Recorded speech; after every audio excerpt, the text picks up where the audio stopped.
अस्सलाम वालेकुम नाज़रीन। ईरान और अमेरिका के दरमियान जो मुज़ाकरात थे उसका पहला फ़ेज़ कामयाबी के साथ मुकम्मल हो गया। इस फ़ेज़ के मुकम्मल होने के बाद ईरान के ऊपर जो तेल ख़रीदने की या तेल बेचने की जो पाबंदियाँ थी उनको अगस्त 2026 तक जो है उसके अंदर नरमी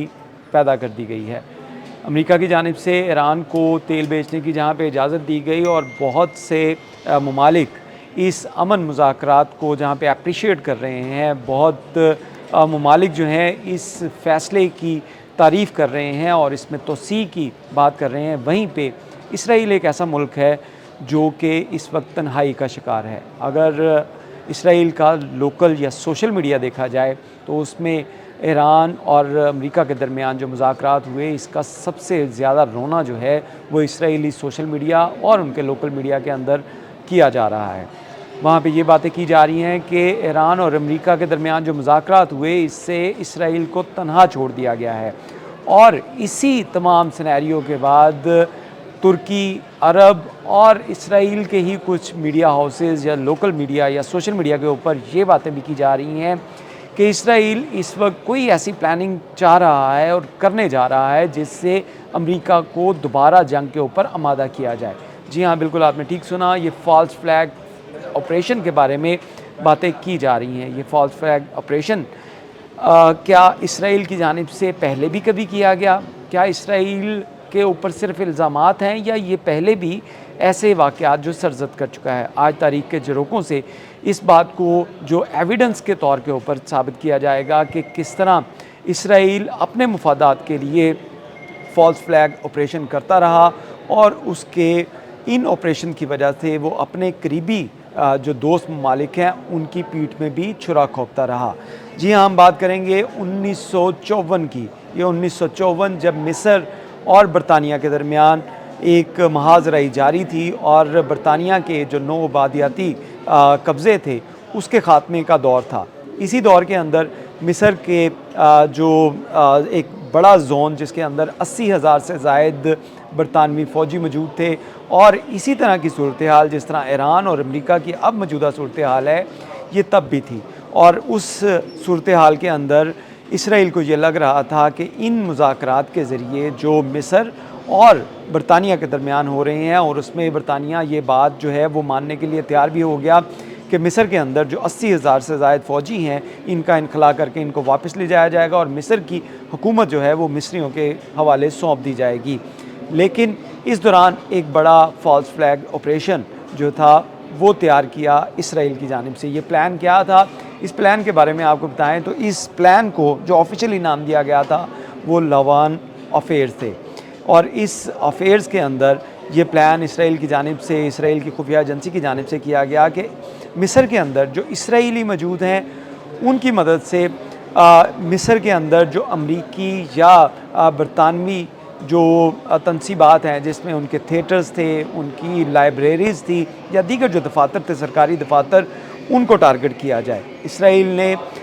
मिस्र के अंदर जो अपने इसराइली शहरी थे उनकी मदद से एक टीम तैयार की और उन्होंने मुख्तलिफ़ जगहों के ऊपर ब्लास्ट किए। ब्लास्ट करने के बाद ये तमाम मलबा जो था वो मिस्र पे डाला जाना था ताकि मिस्र को इस बात के ऊपर जो पूरी दुनिया को इस बात के ऊपर आमादा किया जाए कि मिस्र जो है वो ये हुकूमत संभालने के काबिल नहीं है, क्योंकि अगर बरतानी फ़ौज वहाँ से हटती थी तो इसराइल को यह ख़दशा लाक था कि ये जो बफर ज़ोन बरतानवी फ़ौज ने यहाँ पे कायम किया है इसके हटने से इसराइल को टारगेट किया जा सकता है। तो उसकी वजह से इसराइल ने यह प्लान तैयार किया और ये प्लान चाक आउट कैसे हुआ, ये प्लान बेनकाब कैसे हुआ।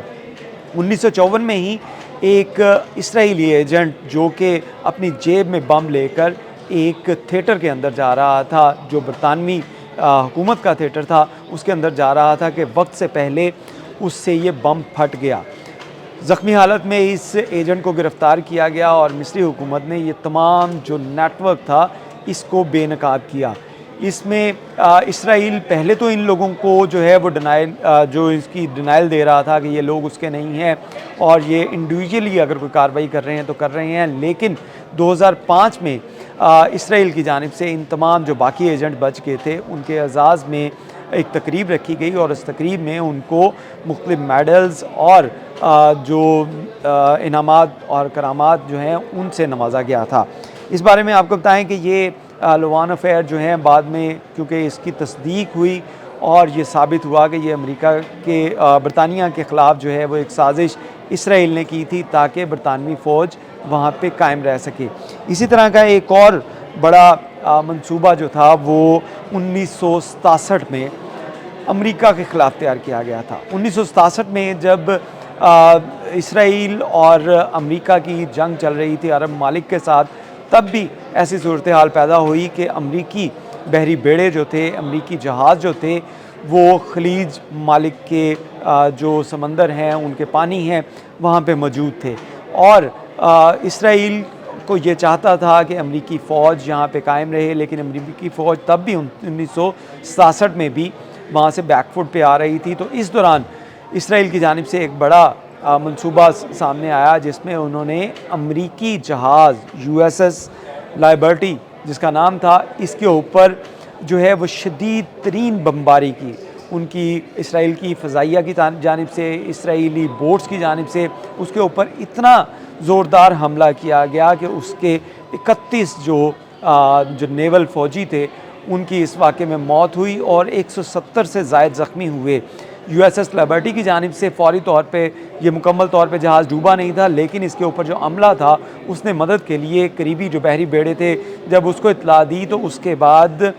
इसराइली फ़ौज ने अमरीकी बहरी बेड़े के ऊपर जो जहाज़ था उसके ऊपर बमबारी रोकी और ये कहा गया कि ये गलतफ़हमी का शिकार है। लेकिन 1967 में जब ये वाक़या रिपोर्ट हुआ तो उसमें दस्तावेज़ाती जो सबूत मौजूद हैं कि इस बहरी जहाज़ जिसके ऊपर इसराइल की जानिब से हमला किया गया था उसमें जो अमरीकी फ़्लैग था वो भी उस शिप के ऊपर मौजूद था, लेकिन उसके बावजूद इसराइल ने उसके ऊपर शदीद बमबारी की और ये इल्ज़ाम भी जो है वो लगाना चाह रहे थे कि